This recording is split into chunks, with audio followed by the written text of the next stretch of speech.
사랑하는 성도님들, 오늘 새벽 기도회에 나오신 한 어머니가 저에게 이런 말씀을 하셨습니다. 목사님, 저희 아이가 드디어 교회에 다시 나오기 시작했어요. 3년 만입니다. 3년 만에요.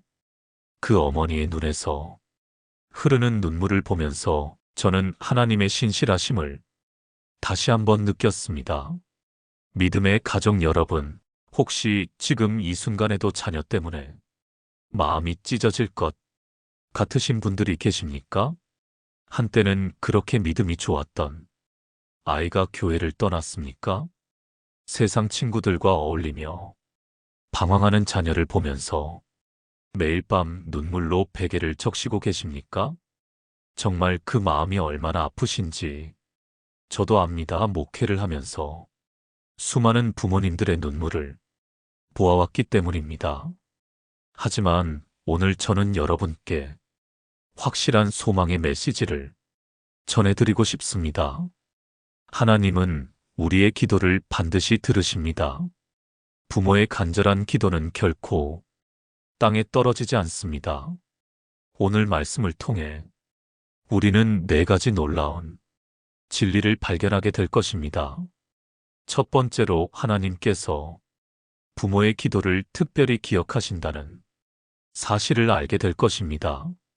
사랑하는 성도님들, 성경을 보면 하나님께서 부모의 기도를 얼마나 귀하게 여기시는지 알 수 있습니다. 사무엘상 1장 27절에서 28절 말씀을 보시면 이렇게 기록되어 있습니다. 이 아이를 위하여 내가 기도하였더니 여호와께서 내가 구하여 기도한 바를 내게 허락하신지라. 그러므로 나도 그를 여호와께 드리되 그의 평생을 여호와께 드리나이다. 이것은 한나의 고백입니다. 한나는 아이를 낳지 못해 얼마나 울었는지 모릅니다. 성전에서 기도할 때 입술만 움직이고 소리는 들리지 않을 정도로 간절히 기도했습니다. 제사장 엘리는 그녀가 술에 취한 줄 알았을 정도였습니다. 그런데 하나님은 그 간절한 어머니의 기도를 들으셨습니다. 그리고 사무엘이라는 위대한 선지자를 주셨습니다. 믿음의 가족 여러분, 지금 여러분의 자녀가 방황하고 있다 할지라도 포기하지 마십시오. 한나처럼 간절히 기도하십시오. 새벽마다 눈물로 기도하십시오. 하나님은 부모의 눈물을 보고 계십니다. 부모의 간절한 마음을 아십니다. 제가 아는 한 집사님은 아들이 중학교 때부터 교회를 안 나가기 시작했습니다. 고등학교에 가서는 담배를 피우고 대학에 가서는 술에 빠져 살았습니다. 그 어머니는 20년 동안 매일 새벽 기도를 빠지지 않았습니다. 20년입니다. 7,300일을 하루도 빠지지 않고 새벽 제단에 나와서 아들을 위해 기도했습니다. 그런데 기적이 일어났습니다. 아들이 40이 되던 해 갑자기 교회에 나오기 시작한 것입니다. 지금 그 아들은 교회 청년부 교사로 열심히 봉사하고 있습니다. 하나님은 그 어머니의 20년 기도를 잊지 않으셨던 것입니다. 두 번째로 우리는 기도의 능력이 세대를 넘어 역사한다는 것을 배우게 될 것입니다. 디모데후서 1장 5절 말씀을 보십시오. 이는 내 속에 거짓이 없는 믿음이 있음을 생각함이라. 이 믿음은 먼저 내 외조모 로이스와 내 어머니 유닉의 속에 있더니 내 속에도 있는 줄을 확신하노라. 바울 사도가 디모데에게 쓴 편지입니다. 디모데의 믿음이 어디서 왔습니까? 외할머니 로이스로부터 시작되어 어머니 유니게를 거쳐 디모데에게 전달되었습니다. 3대에 걸친 믿음의 유산입니다. 사랑하는 성도님들, 여러분의 기도는 단순히 오늘만을 위한 것이 아닙니다. 여러분의 기도는 자녀의 평생을 좌우합니다. 아니, 손자, 손녀대까지 영향을 미칩니다. 지금 당장 응답이 없다고 낙심하지 마십시오. 하나님의 시간표는 우리와 다릅니다. 우리는 당장 내일을 원하지만 하나님은 영원을 보십니다. 제가 신학교 다닐 때 한 교수님께서 들려주신 이야기가 있습니다. 그 교수님의 할머니는 평생 새벽 기도를 하신 분이었습니다. 일제강점기 때도 6.25 전쟁 때도 새벽 기도를 멈추지 않으셨습니다. 그런데 그 할머니의 자녀 6명이 모두 목사와 사모가 되었습니다. 손자, 손녀 중에도 12명이 목회자와 선교사가 되었습니다. 한 할머니의 기도가 가문 전체를 바꾼 것입니다. 지금도 그 가문에서는 계속해서 목회자와 선교사가 나오고 있다고 합니다.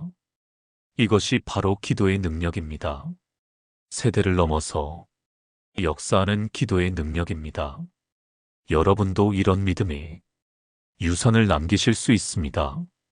지금부터라도 늦지 않았습니다. 오늘부터 시작하십시오. 매일 자녀를 위해 축복하십시오. 손자, 손녀를 위해 미리 기도하십시오. 하나님은 그 기도를 반드시 기억하실 것입니다. 세 번째로, 우리는 포기하지 않는 믿음이 기적을 만든다는 것을 깨닫게 될 것입니다. 누가복음 18장 1절에서 8절에 나오는 과부와 재판장의 비유를 아십니까? 예수님께서 항상 기도하고 낙심하지 말아야 할 것을 비유로 말씀하셨습니다. 한 과부가 계속해서 재판장을 찾아가서 간청했습니다. 그 재판장은 하나님도 두려워하지 않고 사람도 무시하는 악한 사람이었습니다. 그런데 그 과부가 너무 자주 와서 괴롭히니까 결국 그녀의 청을 들어주었습니다. 예수님은 이렇게 말씀하셨습니다. 누가복음 18장 7절과 8절입니다. 하물며 하나님께서 그 밤낮 부르짖는 택하신 자들의 원한을 풀어주지 아니하시겠느냐? 그들에게 오래 참으시겠느냐? 내가 너희에게 이르노니 속히 그 원한을 풀어주시리라. 사랑하는 성도님들, 악한 재판장도 계속되는 간청에 응답했는데 하물며 사랑의 하나님이 우리의 간절한 기도를 외면하시겠습니까? 절대 그렇지 않습니다. 다만 우리가 너무 빨리 포기할 뿐입니다. 한두 번 기도하고 응답이 없으면 실망합니다. 한두 달 기도하고 변화가 없으면 의심합니다. 그러나 진정한 믿음은 포기를 모릅니다. 제가 섬기는 교회에 한 권사님이 계십니다. 그분의 남편은 40년 동안 교회를 다니지 않았습니다. 아내가 교회 가는 것도 못마땅해 했습니다. 주일마다 싸웠습니다. 그런데 그 권사님은 40년 동안 한 번도 포기하지 않았습니다. 매일 새벽 남편의 이름을 부르며 기도했습니다. 남편이 잠든 후에는 남편의 머리에 손을 얹고 축복 기도를 했습니다. 그리고 작년 성탄절에 기적이 일어났습니다. 남편이 갑자기 교회에 가겠다고 한 것입니다. 지금은 누구보다 열심히 신앙생활을 하고 있습니다. 40년의 기도가 응답받은 것입니다. 믿음의 가족 여러분, 지금 자녀가 교회를 떠났습니까? 10년이 지났습니까? 20년이 지났습니까? 그래도 포기하지 마십시오. 하나님의 시간표가 있습니다. 때가 되면 반드시 응답하십니다. 우리가 할 일은 끝까지 믿고 기도하는 것입니다. 야고보서 5장 16절 말씀을 기억하십시오. 의인의 간구는 역사하는 힘이 큼이니라. 여러분의 기도는 지금도 역사하고 있습니다. 눈에 보이지 않는 영적 세계에서 놀라운 일들이 일어나고 있습니다. 천사들이 움직이고 있습니다. 성령님이 자녀의 마음을 만지고 계십니다. 단지 아직 때가 되지 않았을 뿐입니다. 네 번째로, 우리는 하나님의 때에 일어나는 놀라운 회복을 목격하게 될 것입니다. 요엘 2장 25절 말씀입니다. 내가 전에 너희에게 보낸 큰 군대, 곧 메뚜기와 느치와 황충과 팥중이가 먹은 횟수대로 너희에게 갚아주리니. 이 말씀이 무슨 뜻입니까? 하나님께서 잃어버린 모든 것을 회복시켜 주신다는 약속입니다. 메뚜기가 다 먹어버린 것 같은 황폐한 시간들, 자녀가 방황하며 보낸 세월들, 그 모든 것을 하나님이 갚아주신다는 것입니다. 믿음의 가족 여러분, 자녀가 10년을 방황했다면 하나님은 10년의 축복으로 갚아주십니다.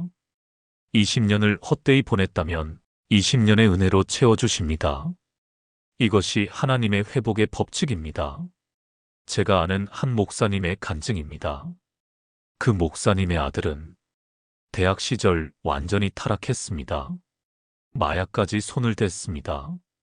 감옥도 다녀왔습니다. 부모의 마음이 얼마나 찢어졌겠습니까? 목사인 아버지는 교회에서 설교할 면목도 없었습니다. 그런데 그 아들이 30대 후반에 극적으로 회심했습니다. 지금은 마약 중독자들을 위한 재활센터를 운영하고 있습니다. 자신이 걸었던 어둠의 길을 아니까 그 길에서 방황하는 영혼들을 누구보다 잘 이해하고 도울 수 있는 것입니다. 하나님은 낭비된 것처럼 보이는 시간까지도 선하게 사용하십니다. 로마서 8장 28절 말씀대로입니다. 우리가 알거니와 하나님을 사랑하는 자, 곧 그의 뜻대로 부르심을 입은 자들에게는 모든 것이 합력하여 선을 이루느니라. 모든 것이 합력하여 선을 이룬다고 했습니다. 자녀의 방황도 부모의 눈물도 그 모든 것이 결국 하나님의 영광을 위해 사용됩니다. 지금은 이해할 수 없지만 나중에 돌아보면 모든 것이 하나님의 계획 안에 있었음을 알게 될 것입니다. 사랑하는 성도님들, 지금 이 시간 자녀를 위해 기도하는 모든 부모님들께 말씀드립니다. 여러분의 기도는 헛되지 않습니다. 하나님은 여러분의 눈물을 보고 계십니다. 여러분의 탄식을 듣고 계십니다. 때가 되면 반드시 응답하실 것입니다. 그러니 포기하지 마십시오. 내일 당장 응답이 올 수도 있습니다. 오늘 밤 자녀가 전화를 걸어올 수도 있습니다. 이번 주일에 교회에 나올 수도 있습니다. 우리는 모릅니다. 하나님만 아십니다. 그러니 우리는 그저 믿고 기도할 뿐입니다. 제가 오늘 아침에 만난 그 어머니처럼 언젠가 여러분도 간증하게 될 것입니다. 목사님, 우리 아이가 돌아왔습니다. 하나님이 응답하셨습니다. 그날이 반드시 올 것입니다. 저는 확신합니다. 왜냐하면 우리 하나님은 신실하신 분이시기 때문입니다. 약속을 지키시는 분이시기 때문입니다. 사랑이 많으신 분이시기 때문입니다. 이사야 49장 15절과 16절 말씀으로 오늘 메시지를 마무리하겠습니다. 여인이 어찌 그 젖 먹는 자식을 잊겠으며 자기 태에서 난 아들을 긍휼히 여기지 않겠느냐? 그들은 혹시 잊을지라도 나는 너를 잊지 아니할 것이라. 내가 너를 내 손바닥에 새겼고 너의 성벽이 항상 내 앞에 있나니. 하나님은 우리 자녀를 손바닥에 새기셨습니다. 결코 잊지 않으십니다. 항상 보고 계십니다. 지키고 계십니다. 인도하고 계십니다. 그러니 믿으십시오. 기도하십시오. 기다리십시오. 하나님의 때에 놀라운 일이 일어날 것입니다. 오늘 이 말씀을 듣고 은혜를 받으셨다면 댓글로 아멘을 남겨주십시오. 자녀를 위해 기도하는 부모님들이 얼마나 많은지 서로 확인하고 힘을 얻었으면 좋겠습니다. 그리고 이 영상을 자녀 때문에 마음 아파하는 분들에게 공유해 주십시오. 큰 위로와 소망이 될 것입니다. 사랑하는 성도님들, 하나님의 평강이 여러분의 가정에 가득하기를 축복합니다. 흔들리던 자녀가 일어서는 그날까지 주님이 함께 하시기를 예수님의 이름으로 축원합니다. 아멘.